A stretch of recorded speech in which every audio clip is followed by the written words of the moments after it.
So this is Baruch here, your friendly lift manager at the Tikkun Elevator Kollel. And here we come, going along in this book, The Sea of Wisdom, Yam HaChochmah, written, and these are actually collected lectures from Rabbi Yitzchak Meir Morgenstern. It's a great Hasidic Rebbe right now, and has a very large following in Eretz Yisrael. So he says this concept right here. Teshuva requires and reveals the light of Hashem in the lowest places. The month of Elul is a time for Teshuva. Chazal teach us, then this is Gemara and Pesukim, Teshuva preceded the world. So he said before physicality that existed, there was always already the concept of returning to one's source, one's spiritual source.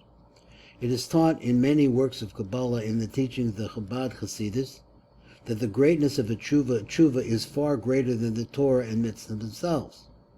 The Rishash teaches that when one is involved in Torah and mitzvahs, he draws down the kav. Now we have to see what he means by that. He says a kav, He draws down a light from the top to the bottom. From the Or Ein Sof, that is, or the Ein Sof, into the space of the Tzimtzumim, the vacant space. So, as a person is involved in Torah and mitzvahs, he's bringing the light of Hashem into the emptiness of his life. When one sins, chas v'shalom, then he becomes separated and distanced from this light of this line. It's called the kav of the light of the Or of the light of the Ein Sof, and is in a place of the Tzimtzum itself, the constricted consciousness itself, a place of darkness and concealment. Now, this is a direct tie of what the Zohar, what the Rebbe Shimon and Kabbalists all hold, which is that our deeds have a tremendous to do with the ability to be able to draw down the light of Hashem. So if they're bad, then it becomes blockage. However one does tshuva, what's tshuva?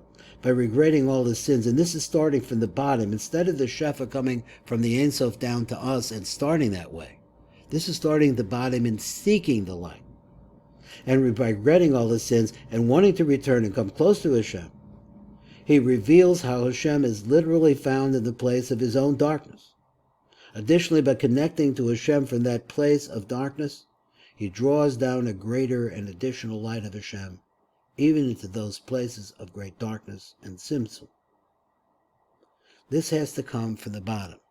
So the metaphor here is that the world that we live in is a world of darkness. If we just go through this world and the darkness that pervades it, and we never make an effort to be able to let in any more light, then this is our lot. The Zohar Kodesh teaches that in the future, the Mashiach will cause even the tzaddikim to do tshuva, even people who are perfect, to come back.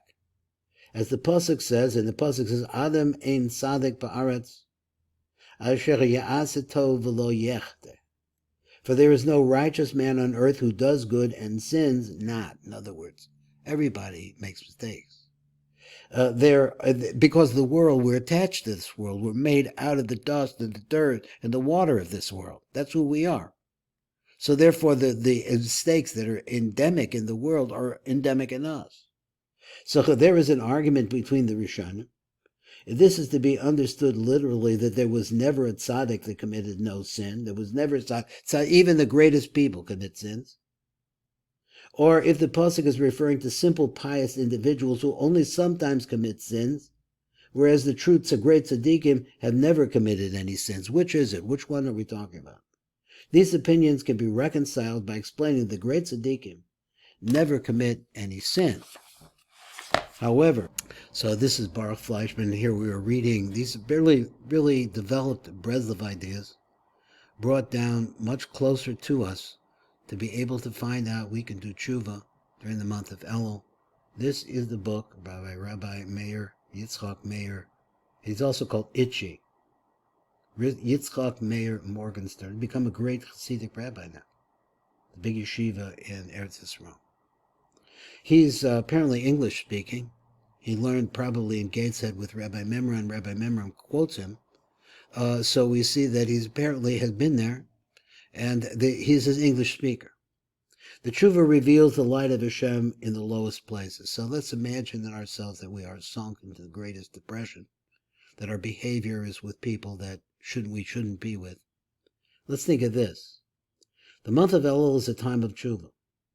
Chazal teach us, the rabbis teach us in this Gemara and Pesachim, Teshuva preceded the world. Teshuva is a mechanism which is called the mechanism of the bottom to the top. It's the return of the light that's found in the bottom to its source. It is taught in many works of Kabbalah and the teachings of the Chabad Hasidus in particular that the greatness of Teshuva is far greater than that of Torah and mitzvahs itself. The Rishash teaches that when one is involved in Torah and mitzvahs, he draws down the kav. What is the kav? The kav is the line of the light of the Ein Sof that can be disseminated into a place of emptiness, of darkness. From the Or Ein Sof, the infinite light of Hashem, into the place of the Tzimtzum, which is the vacant space, which is the space of our misunderstandings of the world and the darkness of our lives. When one sins, God forbid, he becomes separated and distanced from the light of the Kav, of the Or, of the Ein Sof, and is in the place of the Tzimtzum itself, a place of darkness and concealment. Now, this is where I got this idea. It's that our behavior brings us into darkness. However, when one does tshuva, but then one realizes that he's in the place of darkness and he needs the light of Hashem, he, by regretting all of his sins and wanting to return and come closer to Hashem, this is the light which is called Mayim Nukvin, female waters, because it comes from the place of emptiness, like the womb of the female, and that it needs to have a greater fulfillment that must come from up above. He reveals how Hashem is literally found in the place of his own darkness. Additionally, by connecting to Hashem from the place of darkness, he draws down a greater and additional light of Hashem, even into those places of great darkness and tzimtzum. This we must understand. Now, the Zohar HaKodesh teaches that in the future, Mashiach will cause even the tzaddikim to do tshuva. The pasuk says, "Ki Adam ein tzaddik ba'aretz asher ya'aseh tov v'lo ra." There is no righteous man on earth who does only good and does never sin. So there is an argument, he writes, and wants to write this because actually it's a Hasidic rabbi, right? There is an argument between the Rishonim, if this is to be understood literally, that there was never a tzaddik that committed a sin, or if the pasuk is referring to simple pious people who only sometimes commit sins, whereas the truly great tzaddikim have never committed any sins. So we go through this. You see this in many Hasidic different ideas about these sins. These opinions can be reconciled by explaining the great tzaddikim. We just say like this: never commit any sin. However, on a very small and particularly minute level, sin is applicable to everyone on their own level. So understanding this from other Torah that we've learned, even in at this beginning of this month of Elul, that actually we're composed of all the elements of all the universes are within us. And this means the shmutzika, this dirty world in which we live right now, that's basically a part of us, of our very, very own being. So therefore, everyone has some element of sin within him automatically, even if it never manifests. However, Hashem purposely made it like this, to show how great Teshuva really is. Although the tzaddikim draw the kav of the Or Ein Sof into creation, the tzaddikim, because of the prayers of the tzaddik, the learning of the Torah of the tzaddik, continues to bring light into creation. Through their Torah and mitzvahs, this does not yet complete the main purpose of creation. The kav of the Ein Sof only can illuminate the tzimtzum, but it does not repair it. Now, this is the concept of tikkun. This is what the tikkun means. The tikkun means that the light of the Ein Sof can be drawn to us through our Torah and mitzvah and good Torah and mitzvahs and ma'asim tovim. By doing all of these things, we draw that line to ourselves by reaching and wanting to be close to Hashem like that. But it doesn't necessarily mean that it's going to be like that all the time. It's not really a repair. What's the repair? Is because when we sin, we divert the light. We cause flaws to be to be broken open in the path of the light and be fed into the side of lies, the other side, the Sitra Achra.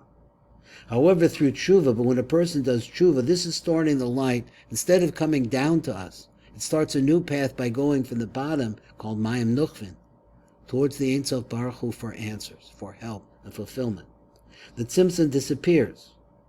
Indeed, since retroactively, it served as a catalyst to bring about an even greater revelation of the Or of the Ein Sof into the place of the Tzimtzum, because it means that the fall really precedes the rise. Rabbi Nachman of Breslov said that the way to know if one did tshuva is by evaluating if one's merits greater levels of understanding and comprehension.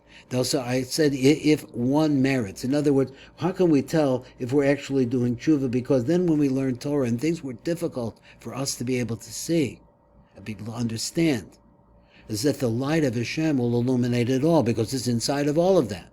So draw it towards yourself.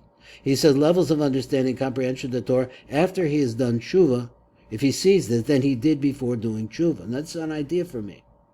This is because through tshuva, one brings about a greater revelation of the Or Ein Sof to all of creation. Tshuva is an aspect of a connection with the essence of Hashem. Tshuva brings about a greater revelation of light than Torah and mitzvahs do. One finds this too regarding the atonement of sins on Yom Kippur. The job of the Kohen Gadol was to enter the most inner place between the Keruvim specifically. Now, that sounds like he wants to give us a definition of what does it means to be in between the Keruvim, but he doesn't do that here. But I'd like to find out what the Keruvim actually represent. Over here is the Kohen Gadol enters into this space. And beyond this space is the Panemius of eternity. So he becomes an interface, a vehicle, a vessel that transports that light of eternity down into us. It's at the very, very tip of the drop of eternity. This is the place of the emanation of the Shekhinah. This is where it starts. That is the idea of the place of tshuva. Connect to the essence of Hashem and reveal him more and more in all places, especially, specifically, through the distance from sin. Whenever a Yid learns Torah and does mitzvahs, he needs to feel a sense of pleasure from the revelation of Hashem's light, because that's why all these thousands of years, and through all of the massacres and all of the difficulties and the dislocations over and over and over again, through all of that, we're still here learning the same Torah, because it's the revelation of the light of eternity. He says, granted to him through the kav of the line of the Ein Sof, that is the line that comes down from the Ein Sof, we could connect to it. Conveniently, when one sins, God, the Chas v'Sholem, he must feel how he is found in a place of darkness and is missing the light of this pleasure, because this pleasure can only be attained by reaching for it. So then, when he returns through tshuva, then as he reaches for it, though, and he starts to seek the light of Hashem, he is experiencing and expressing the belief that the atzmos, the essence of Hashem, is found even in the place of darkness and concealment. That is, even the place of his own light. That doesn't mean that you find yourself in the bar room or in some place of sin that the Gentiles inhabit. That does happen.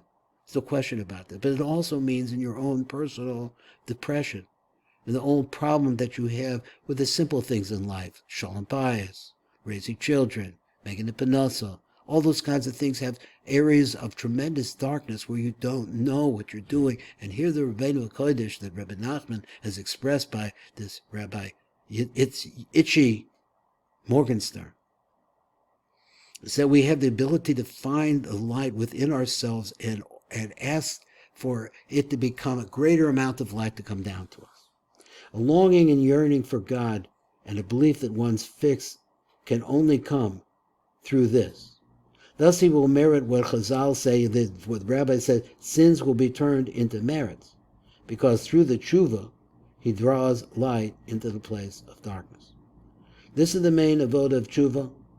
Every time one sins, and he says, Hashamna Bagadno, which we say this on Yom Kippur for sure, One who could send through the 22 letters of the alphabet to Dvekas with Hashem, he could use those words. By becoming conscious of what he's trying to bring down, he can come to total clinging and oneness with Hashem. And then one draws down a new light. That's the idea of Rosh Hashanah. That light into the Torah and the mitzvahs that will sustain him the entire year. This is Baruch Fleischman, this is the Tikkun Elevator Kollel, and we have been learning here the Sea of Wisdom, Yam HaChochmah, by Rabbi Yitzchak Meir Itchi Morgenstern.